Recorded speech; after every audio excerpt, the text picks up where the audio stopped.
Olá! A gente já se perguntou como o governo de fato gasta o nosso dinheiro? E não é troco não, hein? Estamos falando de bilhões e bilhões de reais todos os anos. Hoje, a gente vai abrir essa caixa preta das compras governamentais aqui no Brasil.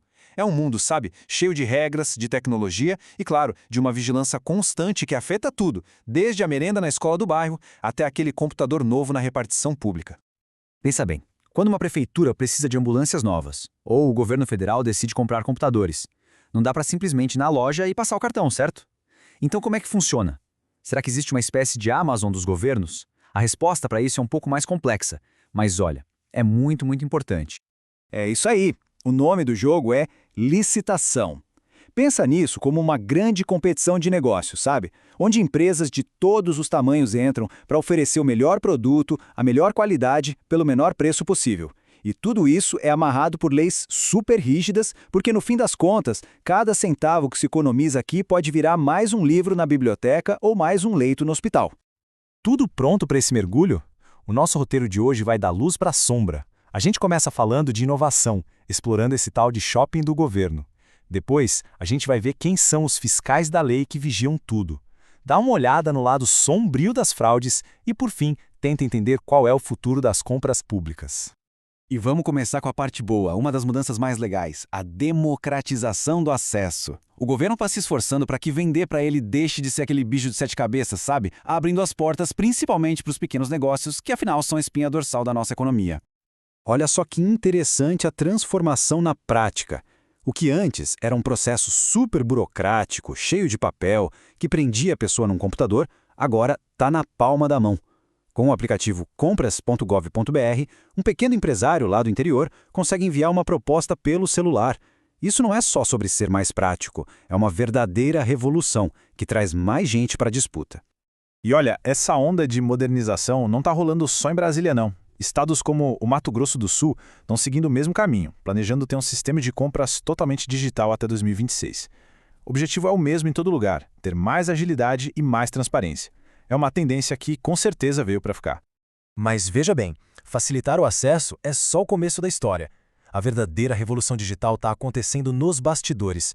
É lá que a tecnologia está deixando a gestão dos contratos mais inteligente e, o que é fundamental, muito mais fácil de controlar. Imagina só essa cena. Um contrato de milhares de reais é lançado no sistema com um erro de digitação. Antigamente, consertar isso era um pesadelo, uma burocracia sem fim. Agora, como a gente vê aí no passo a passo, uma função nova permite que o gestor simplesmente exclua o contrato errado com alguns cliques. Ele só precisa justificar o porquê. É a tecnologia resolvendo o problema real e economizando um tempo precioso. Claro que uma facilidade dessas precisa ter segurança, né? E o sistema tem travas bem importantes. Primeiro, a exclusão de um contrato é para sempre. Não tem como voltar atrás. E o mais importante, se um contrato já começou a rodar, se já teve pagamento ou entrega de produto, aí não pode mais apagar. Isso protege o processo todo contra a malandragem e garante a integridade dos registros. Com tanto dinheiro, tanta tecnologia envolvida, fica aquela pergunta no ar, né? Quem é que está vigiando tudo isso? Quem garante que as regras do jogo estão sendo seguidas? Bom, é aí que entram os fiscais da lei, os famosos órgãos de controle. O principal xerife dessa história é o Tribunal de Contas, o TCE. Pensa nele não só como um auditor, mas como um verdadeiro cão de guarda do dinheiro público. A missão dele é bem clara: garantir que cada real seja gasto de forma legal, eficiente e, claro, que traga o maior benefício possível para a sociedade. E como é que eles agem na prática? Basicamente de duas formas. A recomendação é como um conselho, um toque para o gestor público, tipo, olha, dá para melhorar isso aqui, hein? Já a determinação, bom, aí a conversa é outra. É uma ordem direta. É o tribunal falando, corrija isso e é para já. E se não cumprir, a coisa pode ficar bem séria. E esse caso do Paraná mostra bem o poder do TCE. Eles meteram a colher numa licitação de mais de 66 milhões de reais. E o motivo? O processo estava todo amarrado, desenhado para limitar quem podia participar. Isso, segundo o tribunal, feria dois princípios sagrados: o de gastar o mínimo possível e o de conseguir o melhor negócio. A ação do TCE simplesmente evitou um prejuízo gigantesco. Agora, a gente precisa falar do lado sombrio disso tudo. Porque mesmo com tanta tecnologia e fiscalização, as fraudes ainda são uma ameaça muito real, que exige uma atuação bem firme da polícia e dos órgãos de controle. Os números às vezes assustam. Dá uma olhada. Em uma única operação no Rio Grande do Norte, focada em fraudes na saúde, a Polícia Federal e a Controladoria Geral da União cumpriram 35 mandados de busca. Isso não é um caso isolado, é um retrato da escala e da complexidade dessas redes criminosas que tentam desviar dinheiro público. E as consequências para quem entra nesse tipo de esquema podem ser bem pesadas. Lá na Bahia, a Operação Carta Marcada chegou a bloquear até R$2 milhões em bens de cada um dos investigados. É uma medida para tentar garantir que o dinheiro desviado volte para os cofres públicos.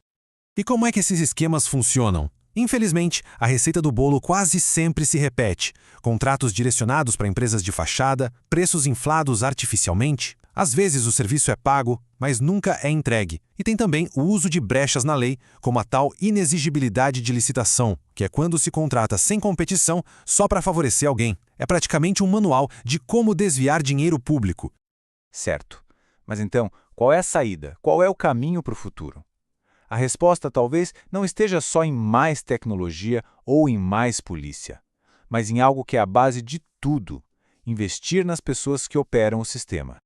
A resposta pode estar na capacitação técnica. Um exemplo bem claro disso veio de Porto Alegre, que organizou um seminário gigante para mais de 100 servidores públicos. O foco era um só: entender e aplicar do jeito certo a nova lei de licitações, que é bem complexa. E o objetivo de um treinamento desses é muito prático, é dar segurança para o gestor honesto, que tem medo de errar e ser punido, sabe? É evitar falhas de planejamento que custam tempo e dinheiro. No fim, é sobre melhorar a gestão e a fiscalização dos contratos. É sobre capacitar quem está ali na linha de frente para garantir que o serviço de qualidade chegue na ponta, para a população. E assim a gente fecha esse nosso mergulho.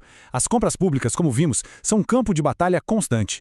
De um lado, a inovação querendo mais eficiência, do outro, a vigilância impondo limites, e no meio, a integridade que todos esperamos. A tecnologia abre portas, a fiscalização levanta muros, mas talvez a arma secreta seja mesmo a educação. E a pergunta que fica é: para construir um futuro mais transparente, onde que a gente deve concentrar os nossos maiores esforços?